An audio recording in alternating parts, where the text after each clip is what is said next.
Duane Nelson has been the fire chief for the Idaho Falls Fire Department for the last 6 years. He is stepping down next month after a 28-year career as a firefighter. We are in his office today at Fire Station 1 in Idaho Falls to talk about his retirement and what his plans are going forward, and even look back on his career a little bit. So, Duane, thank you so much for hosting us today in your office. Yeah, thanks so much for having me. So you're retiring. Yep. Effective October 17th. That's correct. What's the reason for your retirement? Yeah, I think anytime you reach the pinnacle of your career, you set plans and goals and those professional type things. And I feel like I've accomplished those. I've accomplished many things over my tenure as a fire chief, and I'm ready to move on to the next chapter. Something that really excites me again, and ready to move on. So what is the next chapter for you? What are you excited about? Yeah, I think that I'd like to stay involved with the community. Stay here locally. I still have a 14-year-old at home that plays a lot of competitive hockey. Obviously my wife and their support, and they don't want to leave the community either. We love it here, and so we're excited to. I'm excited to decompress after 28 years, a long career in the fire service. But if I had the perfect opportunity, it would stay somewhat in the fire service so that I could continue making a difference in the fire service. But I'm just really excited to turn the department over to the next person, have their excitement and their competitiveness and their drive really continue to push it forward. But I don't have any major plans. Just spend some more time with the family. And by the way, for people watching, a replacement for you has not yet been announced. That's correct. But we look forward to finding out who that is in the days and weeks to come. As you reflect on the last 6 years as fire chief, what do you consider your greatest accomplishment in this capacity? Well, with the support of the mayor and council and really the community, I've been able to accomplish a lot. I really feel fortunate for that. The partnership and the leadership and the direction that the council and the mayor have given me has really been fantastic. And so, everything ranging from, in 2016 we built this, amazing facility. I was able to acquire a fire station down on 65th South and staff it with personnel and grow the department. We're building a station on the north on Spitfire currently that'll be done probably in November. We look forward to staffing that as well and really growing that fire protection across the city. We've replaced 5 engines and 12 ambulances during my tenure through the use of replacement funds, and so really upgraded the fleet and the equipment that the personnel online use. But really, probably one of the best things that I, really hits home is mental health and the awareness that we need to have as firefighters now and in the future, basically, for just the things that those operational folks go on. The toll it takes on the body and the mind to be a firefighter for decades is truly one of those things that I was fortunate enough to be able to start and really get the buy-in from our personnel to start a trust team.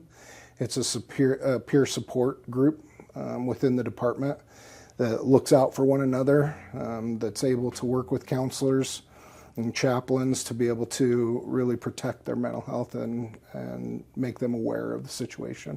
As we mentioned, you have been a firefighter for 28 years, going back at the very beginning. Why did you decide to pursue this as a profession? Yeah, so in '97 is when I was hired with the fire department, with the city, and It was actually, I did my interviews on my first military deployment. I was deployed overseas. I was stationed in Hungary, just on the Croatian border, and I actually interviewed from a tent there.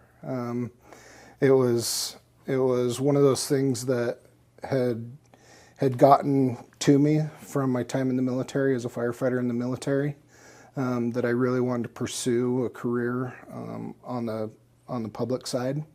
And so I was fortunate enough to be hired then in '97 from a long distance interview. So it really came from the drive of that family dynamic and the friendships and the professionalism that I gained in the military, and then was able to transition it to the public sector. Over the years, is there an interesting fire, a particularly noteworthy one that stands out in your mind as one you were involved in? I was during the cold months, one of the biggest fires that I was a part of was the BMC West, which is a large lumber and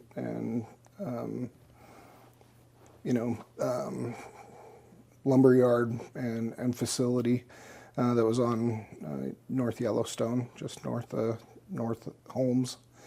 And that fire, I remember us being there all night long, basically, and having just ice-covered turnouts and helmet, just of frigid temperatures. Yeah. But as a chief, probably really what is probably the biggest thing that I've gone through and all of our personnel went through was obviously the COVID-19 pandemic. Managing an incident like that, within the community and within the department was just unprecedented. It was something that we were adapting all the time, and luckily I had my command staff around me and operational people out on line, the men and women that really do the job every day, that were just all in. They really were here emotionally, mentally, physically, and they dove right in to protect the community at that time. Yeah, wow. What's been most fulfilling for you in this career?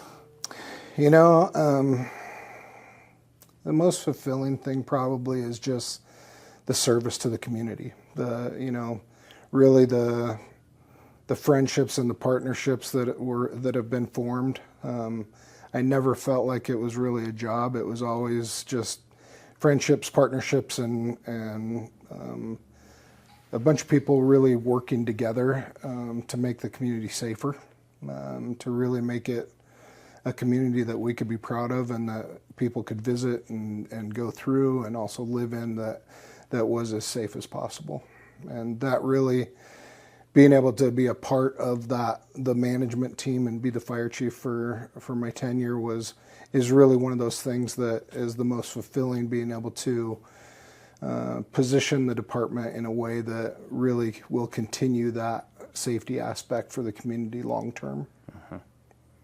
So, once again, Duane Nelson will be retiring on October 17th, so you got a few more weeks in the position. Yeah. Anything you're hoping to accomplish in your last few weeks? Well, there's obviously, I'd like to touch bases with all the men and women out online, just tell them thanks for a great career. Touch bases with, obviously, the elected officials that I've dealt with from the county, the fire district, and within the city that I've dealt with for the last 6 years directly, and really just finalize a couple of those contracts and things like that that we've got in motion, and see the station built. It'd be fantastic if the contractors could bump it up one more month, but if not, I'll be there at the ribbon cutting anyway. Okay. So. A successor is yet to be named, but whoever that ends up being, do you have any words of wisdom or advice to pass on? I think trust the men and women around you. Really, we have a very professional department with the men and women that do the job every day, the command staff that's here. Trust those around you because they make your job a whole lot easier and really make it a fun place to work.